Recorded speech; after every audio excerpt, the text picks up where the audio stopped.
सर्वप्रथमे पिता पुत्र पवित्र आत्मा नाम गौरव हो पुणी समस्त विश्वासी विश्वासिनी प्रिय प्रभुंकर लोक मान प्रभु जीशु मधुर नाम प्रेज द लॉर्ड। बाइबल गोटे अंश पाठ करबा माथ्यू पुस्तक तार 10 पर्व 37 पद। से कहले जे ताहा प्रति दया कला से जीशु तांको कहले जाओ तुम्हें मध्य सही प्रकार कर प्रार्थना करवा। प्रिय प्रभु धन्यवाद होछु वाक्य पाठ करूछु तुम्हें आम मान को पवित्र आत्मा को शक्ति पठाई बुझिया पुणी पालन करने शक्ति दियो यीशु नाम रे मागिलु आमेन।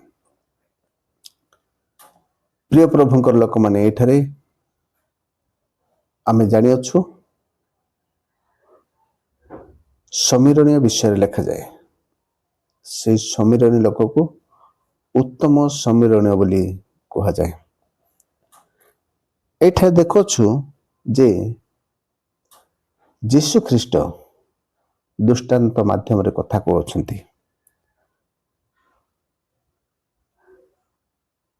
यीशु ख्रीष्ट जे जगत रे जन्म नेले आ पुरातन नियम रे जिहुदी मानक मध्य आमे देखु अनेक राजा अनेक शास्त्री अनेक पंडित आ भाववादी माने मध्य ताहांको देखिबा पई इच्छा कले तांको स्वर सुनिबा पई इच्छा कले आउ ताहा से माने पाई पारले नहीं। तेणु आम्भे एई समय प्रभुंकर गौरव हो आमे प्रभु को जानी अच्छु तांकर स्वर को सुनी अच्छु। तेणु आम्भे माने सुनिबा को पारलु सही यीशु ख्रीष्ट आज कहउछंती दृष्टांत माध्यम रे जने व्यवस्था शास्त्रज्ञ आउ ठिया हुई परीक्षा करी पचारिले ए कहानी विषय रे आपण मानको आउ समस्त विषय जानि अछंती आपण माने मो विश्वास करूछि। पचारिले परीक्षा करबा निमंते यीशु ख्रीष्ट को परीक्षा कले यीशु ख्रीष्ट ताहार उत्तर आउ ठीक भावरे देउथले छल भावरे कपट भावरे अन्य प्रकार भावरे नहीं। यीशु जानी पारुथले परीक्षा करूछंती किंतु से जे परी परीक्षा करूछि से प्रकार भावरे उत्तर न दे सरल पुणी नम्र भावरे सत्य भावरे उत्तर देउथले। से पचारुछंती अनंत जीवन रो अधिकारी हेबा निमंते कौन करिबी। से शास्त्रज्ञ जने व्यवस्था शास्त्रज्ञ होई मध्य से अनंत जीवन रो अधिकारी हेबा निमंते कौन करिवे जानि नाहंती। तेणु अनंत जीवन रो अधिकारी हेबा अनंत जीवन पाइबा आउ ताहा भिन्न अटे। तेणु देखुछु अधिकारी गोटे संपत्ति गोटे घर कौन सी धन ए समस्त रो अधिकारी हुए आउ अधिकारी हला परे से ताहाको व्यवहार करिथाए आउ से पचारिबारु यीशु तांको उत्तर देउछंती। सेथिरे यीशु कहउछंती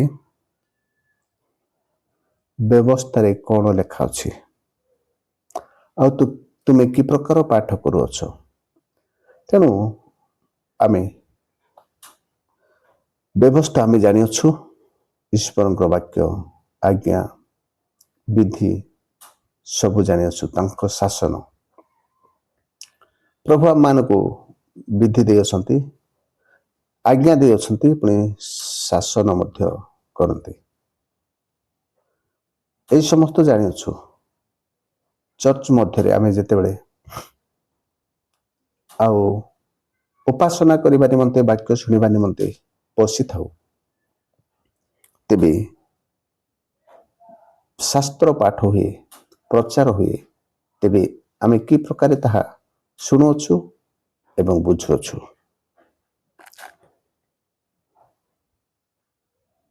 ତେଣୁ ଆମେ ସମସ୍ତେ ଜାଣୁ ଯେ ଆମେ ଠିକ ବିଷୟ ଶୁଣୁଅଛୁ, ଠିକ ବିଷୟ ବୁଝୁଅଛୁ। ଆଉ ଏଇଠି ସେ କହୁଛନ୍ତି,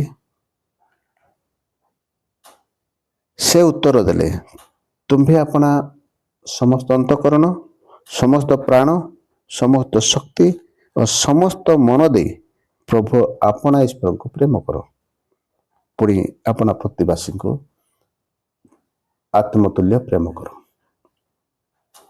ତେଣୁ ଆମେ ଦେଖୁଛୁ ଯେ ପ୍ରଭୁଙ୍କର ବାକ୍ୟରେ ବ୍ୟବସ୍ଥା ଶାସ୍ତ୍ରଜ୍ଞ ଜାଣିଥିଲେ ଯେ ସମସ୍ତ ଶକ୍ତି, ସମସ୍ତ ପ୍ରାଣ, ସମସ୍ତ ମନ, ସମସ୍ତ ଅନ୍ତଃକରଣ ଦେଇ ପ୍ରଭୁଙ୍କୁ ପ୍ରେମ କରିବା ବିଷୟ ଜାଣିଥିଲେ ଏବଂ ପ୍ରତିବାସୀକୁ ଆତ୍ମତୁଲ୍ୟ କରିବା ବିଷୟ ଜାଣିଥିଲେ।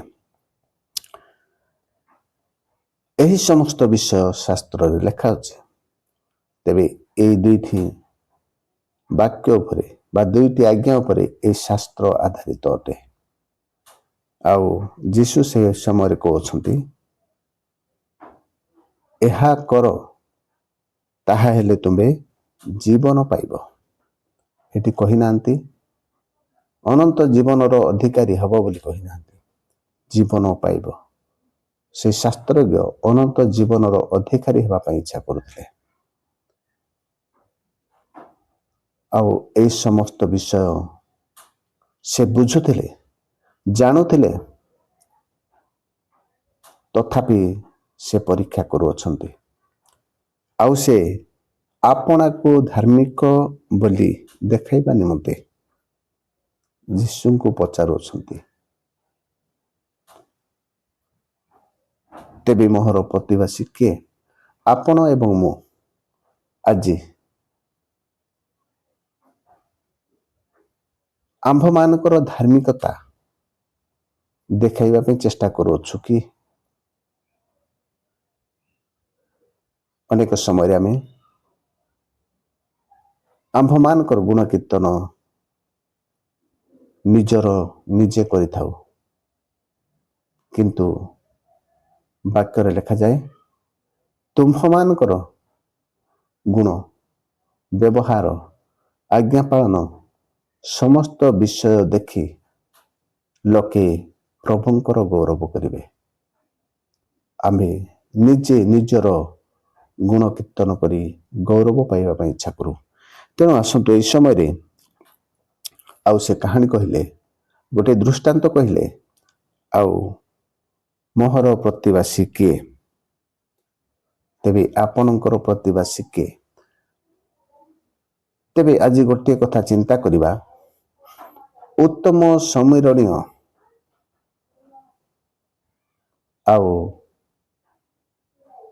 ସେଇ ଡକାୟତ ମାନଙ୍କ ହାବୁଡ଼ରେ ପଡ଼ିଥିବା ଲୋକର ପ୍ରତିବାସୀ ହେଲା। ତେଣୁ ଆପଣ ଏବଂ ମୁଁ ସେହି ପ୍ରକାର କାହାର ପ୍ରତିବାସୀ ଅଟୁ କି? ଆଉ ସେହି ପ୍ରତିବାସୀ ହେବା ଦ୍ୱାରା ଯୀଶୁ କହିଲେ ଯେ ଜୀବନ ପ୍ରାପ୍ତ ହେବ। ତୁମ୍ଭେ ଆଜ୍ଞାକୁ ପାଳନ କଲେ ଆଉ ଜୀବନ ପ୍ରାପ୍ତ ହେବ। ତେବେ ପ୍ରଭୁ ଆପଣା ଈଶ୍ୱରଙ୍କୁ ସମସ୍ତ ଅନ୍ତଃକରଣ, ସମସ୍ତ ପ୍ରାଣ, ସମସ୍ତ ଶକ୍ତି, ସମସ୍ତ ମନ ଦେଇ ପ୍ରେମ କରିବା। ଆଉ ପ୍ରେମ କରୁଅଛୁ ଆମ୍ଭେମାନେ, ତାପରେ ଆପଣ ମୁଁ ପ୍ରେମ କରୁଅଛୁ, ଏହା ପ୍ରଭୁ ହିଁ ଦେଖନ୍ତି। ଅନ୍ୟମାନେ ଆଉ କେତେ ପରିମାଣରେ ଜାଣନ୍ତି ଯେ ଆପଣ ଆଉ ମୁଁ ପ୍ରଭୁଙ୍କୁ ପ୍ରେମ କରୁଛୁ। ସମସ୍ତ ଅନ୍ତଃକରଣ, ସମସ୍ତ ଶକ୍ତି, ସମସ୍ତ ମନ, ସମସ୍ତ ପ୍ରାଣ ଦେଇ ଯେଉଁ ପ୍ରେମ କରୁଛୁ ତାହା ପ୍ରଭୁ ହିଁ ଠିକ୍ ଭାବରେ ଜାଣନ୍ତି, ପୁଣି ଆପଣ ଜାଣନ୍ତି। ତେଣୁ ପ୍ରତିବାସୀକୁ ପ୍ରେମ କରିବା ଆତ୍ମତୁଲ୍ୟ, ତାହା ବି ଆପଣ ଜାଣନ୍ତି, ପୁଣି ପ୍ରଭୁ ଜାଣନ୍ତି। ତାପରେ ଏହି ବିଷୟ ଆପଣଙ୍କର ଚାରିପାଖର ଲୋକ ମଧ୍ୟ ଜାଣିପାରନ୍ତି। କାହିଁକି ଆପଣ ପ୍ରତିବାସୀକୁ ପ୍ରେମ କରିବା ଯେ ପ୍ରକାର କି ଲୋକମାନେ ଦେଖନ୍ତୁ, ଯଦ୍ୱାରା ପ୍ରଭୁଙ୍କର ଗୌରବ ହେବ, ପୁଣି ଆପଣ ଏବଂ ମୁଁ ଜୀବନ ପ୍ରାପ୍ତ ହେବା। ଆଉ ଯେଉଁ ପ୍ରତିବାସୀକୁ ଅର୍ଥାତ୍ ନିଜ ପଡ଼ୋଶୀ ଘର, ପଡ଼ୋଶୀ ଗ୍ରାମ, ପଡ଼ୋଶୀ ଗାଁ, ପଡ଼ୋଶୀ ଦେଶ, ଆମ୍ଭେ ଏ ବାକ୍ୟ ଅନୁସାରେ ଡକାୟତ ହାବୁଡ଼ରେ ପଡ଼ିଥିବା ଲୋକମାନଙ୍କୁ ଆମ୍ଭମାନଙ୍କୁ ଖୋଜିବା ପାଇଁ ଯିବା ପାଇଁ କୁହାଯାଇ ନାହିଁ।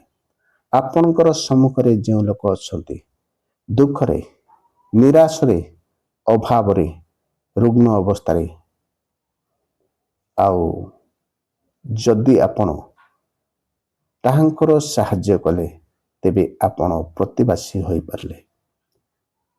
ଯଦି ଆପଣ ପଡ଼ିଶାରେ ଥିଲେ ମଧ୍ୟ, ଘର କାନ୍ଥକୁ କାନ୍ଥ ଲାଗିଥିଲେ ମଧ୍ୟ ଯଦି ସାହାଯ୍ୟ କରିପାରିବେ ନାହିଁ, ପ୍ରତିବାସୀ ହୋଇପାରିବେ ନାହିଁ।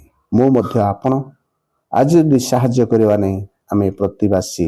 ଯଦି ଯୀଶୁ ପଚାରିବେ ତୁମ୍ଭର ପ୍ରତିବାସୀ କିଏ, ଆଉ ସେ ରୁଗ୍ଣରେ ଥିବା ଲୋକ ଆମ୍ଭର ନାମ କହିବ ନାହିଁ। ଆମେ ଦେଖୁଛୁ, ଆମେ ଜାଣୁଅଛୁ, ତାର ଅବସ୍ଥା ବୁଝିଅଛୁ, ତଥାପି ଆମେ କୌଣସି ପ୍ରକାର ସାହାଯ୍ୟ କରିପାରିନାହୁଁ। ତେଣୁ ତାହା କଲେ ଜୀବନ ପ୍ରାପ୍ତ ହେବୁ। ଜୀବନ ପ୍ରାପ୍ତ ହେବା ପାଇଁ ଏହା କରନ୍ତୁ, ଆପଣଙ୍କର ପ୍ରତିବାସୀକୁ ଆତ୍ମତୁଲ୍ୟ ପ୍ରେମ କରନ୍ତୁ। ଏହା ଯୀଶୁଙ୍କର ଆଜ୍ଞା, ଯୀଶୁଙ୍କର ଆଜ୍ଞା ଅଟେ, ଆପଣ ପାଇଁ, ମୋ ପାଇଁ। ତେଣୁ ଏହି ରାସ୍ତା ଦେଇ ତିନି ଜଣଙ୍କ ମଧ୍ୟରୁ ସମୀରଣୀୟ ପରି ଆମେ ହେବା। ଲେବୀୟ, ଯାଜକ, ସେମାନେ ହୋଇପାରେ ଯାଜକ, ଆଉ ଲେବୀୟ ମାନେ ମଧ୍ୟ ଯାଜକ ପଦରେ ଆଉ ଅଭିଷିକ୍ତ ହେଉଥିଲେ। କେବଳ ଲେବୀୟ ମାନଙ୍କୁ ଯାଜକ କରାଯାଉଥିଲା। ତେଣୁ ଏହି ଦୁଇ ଜଣ ଧାର୍ମିକ ଲୋକ ହେଲେ ମଧ୍ୟ, ଶାସ୍ତ୍ର ବିଷୟରେ ଜାଣିଥିଲେ ମଧ୍ୟ, ସେହି ଡକାୟତ ମାନଙ୍କ ହାବୁଡ଼ରେ ପଡ଼ିଥିବା ଲୋକକୁ ଉଦ୍ଧାର କରିପାରିଲେ ନାହିଁ। କିନ୍ତୁ ସମୀରଣୀୟ ଲୋକ, ଯାହାକୁ ନୀଚ ଜାତି ବୋଲି କୁହାଯାଏ, ଯେମିତି ସମୀରଣୀୟ ସ୍ତ୍ରୀ ଯୀଶୁଙ୍କ ସାକ୍ଷାତ କରିବା ପରେ ଯୀଶୁ ତାଙ୍କୁ ଜଳ ମାଗିଥିଲେ, ଆଉ ସେହି ସ୍ତ୍ରୀ କହିଥିଲେ, ଆମେ ସମୀରଣୀୟ ଲୋକ, ମୋ ହାତରୁ ଆପଣ କି ପ୍ରକାରେ ଆଉ ପାଣି ପିଇବେ। ସେମାନେ ଯେତେ ନୀଚ ଛୋଟ ଜାତି ହେଲେ ମଧ୍ୟ, ଆଉ ପ୍ରଭୁ ତାକୁ ଗୋଟିଏ ଉତ୍ତମ ସମୀରଣୀୟ ବୋଲି କହୁଅଛନ୍ତି। ଆଉ ସେ ଉତ୍ତମ ସମୀରଣୀୟ ଭଳି ଆମ୍ଭମାନଙ୍କର କାର୍ଯ୍ୟକଳାପ, ଆମ୍ଭମାନଙ୍କର ବ୍ୟବହାର ହଉ, ଯଦ୍ୱାରା ଅନ୍ୟର ଜୀବନ ବଞ୍ଚିବ, ପୁଣି ଆମେ ଜୀବନ ପ୍ରାପ୍ତ ହେବା। ଅନ୍ୟର ଜୀବନ ବଞ୍ଚାଇବା, ପୁଣି ନିଜେ ବଞ୍ଚିବା, ଯଦ୍ୱାରା ଆମ୍ଭମାନଙ୍କର ଏହି କର୍ମ ଦେଖି ପ୍ରଭୁଙ୍କର ଗୌରବ କରିବେ ଲୋକମାନେ। ଅନ୍ୟ ଲୋକ ଦେଖି ପ୍ରଭୁଙ୍କର ପ୍ରଶଂସା ହେବେ। ସ୍ୱର୍ଗରେ ପ୍ରଭୁ ଆପଣଙ୍କୁ ମୋତେ ଆଉ କହିବେ, ଆମ୍ଭର ପୁତ୍ର, ଆମ୍ଭେ ତୁମକୁ ଜାଣିଅଛୁ, ଆମ୍ଭର କର୍ମ କରିଅଛ। ଆଉ ପ୍ରଭୁ ଯାହା ଶିଖାଇଅଛନ୍ତି ସେଇଟା ତୁମେ କରିଅଛ ବୋଲି ସେ ଖୁସି ହେବେ। ତେଣୁ ଆପଣ ଏବଂ ମୁଁ ଏହି ମନୁଷ୍ୟକୁ ଖୁସି କରିବା, ଯେ ମନୁଷ୍ୟକୁ ଖୁସି କରିବା ଅପେକ୍ଷା ଈଶ୍ୱରଙ୍କୁ ଖୁସି କରିବା, ଈଶ୍ୱରଙ୍କୁ ସନ୍ତୁଷ୍ଟ କରିବା, ଈଶ୍ୱରଙ୍କୁ ଆଉ ତାଙ୍କର ଇଚ୍ଛାକୁ ପାଳନ କରିବା ଆମ୍ଭମାନଙ୍କର ଅଧିକ କର୍ତ୍ତବ୍ୟ, ଅଧିକ ଦାୟିତ୍ୱ, ପୁଣି ଆମ୍ଭମାନଙ୍କର ଜରୁରୀ ଅଟେ। ତେଣୁ ଆପଣମାନେ ମୁଁ ଆଜି ତାଙ୍କର ବାକ୍ୟକୁ ମାନିବା, ଯେ ଜୀବନ ପ୍ରାପ୍ତ ହେବା ପାଇଁ ପ୍ରତିବାସୀକୁ ଆତ୍ମତୁଲ୍ୟ ପ୍ରେମ କରିବା। ତେବେ ତୁମେ ଦେଖୁଥିବା ଭାଇକୁ ଯଦି ପ୍ରେମ କରୁନାହଁ, ତେବେ ନ ଦେଖିଥିବା ଈଶ୍ୱରଙ୍କୁ ତୁମେ କି ପ୍ରକାର ପ୍ରେମ କରିପାରିବ? ତାହା ଅସମ୍ଭବ। ଯଦି କେବଳ ଈଶ୍ୱରଙ୍କୁ ପ୍ରେମ କରି ପ୍ରତିବାସୀକୁ ପ୍ରେମ କରିବ ନାହିଁ, ସେଇଟା ଈଶ୍ୱରଙ୍କର ପ୍ରେମ ନୁହେଁ, ସ୍ୱର୍ଗୀୟ ପ୍ରେମ ନୁହେଁ। କିମ୍ବା କୌଣସି ବ୍ୟକ୍ତି କେବଳ ପ୍ରତିବାସୀକୁ ପ୍ରେମ କରି ଈଶ୍ୱରଙ୍କୁ ପ୍ରେମ କରିବ, ତାହା ମଧ୍ୟ ସ୍ୱର୍ଗୀୟ ପ୍ରେମ ନୁହେଁ। ଈଶ୍ୱରଙ୍କୁ ଯେ ପ୍ରକାର ପ୍ରେମ କଲ, ସେହି ପ୍ରକାରେ ଆଉ ଆତ୍ମତୁଲ୍ୟ ପ୍ରତିବାସୀକୁ ପ୍ରେମ କରିବା ଆମ୍ଭେମାନେ ଶିଖିବା। ଯଦି ଶିଖିନାହୁଁ, ଯଦି କରୁଅଛୁ, ପ୍ରଭୁ ଆପଣମାନଙ୍କୁ ଆଶୀର୍ବାଦ କରୁଅଛନ୍ତି, ଆଉ ପ୍ରଭୁ ଗୌରବ ପାଉଅଛନ୍ତି। ଯଦି କରିପାରୁନାହୁଁ, ଆମେ କରିବା। ଆଉ ଏହା ଅସମ୍ଭବ ନୁହେଁ, କଷ୍ଟ ନୁହେଁ, ଏହା ଆପଣଙ୍କର କର୍ତ୍ତବ୍ୟ ଜୀବନ ପ୍ରାପ୍ତ ହେବା ପାଇଁ। ତେଣୁ ଏହି କର୍ମ କରି ଆମେ ସମସ୍ତେ ଜୀବନ ପ୍ରାପ୍ତ ହେବା। ଆଉ ଉତ୍ତମ ସମୀରଣ ପରି ଆମ୍ଭମାନଙ୍କୁ ମଧ୍ୟ ଅନ୍ୟମାନେ କହନ୍ତୁ, ଆଉ ମୋହର ପ୍ରତିବାସୀ, ମୋହର ଆତ୍ମୀୟ। ତେବେ ଏହି ବାକ୍ୟ ଦେଇ ପ୍ରଭୁ ଆପଣଙ୍କୁ ମୋତେ ବହୁଳ ଭାବରେ ଆଶୀର୍ବାଦ କରନ୍ତୁ। ଆମେନ୍।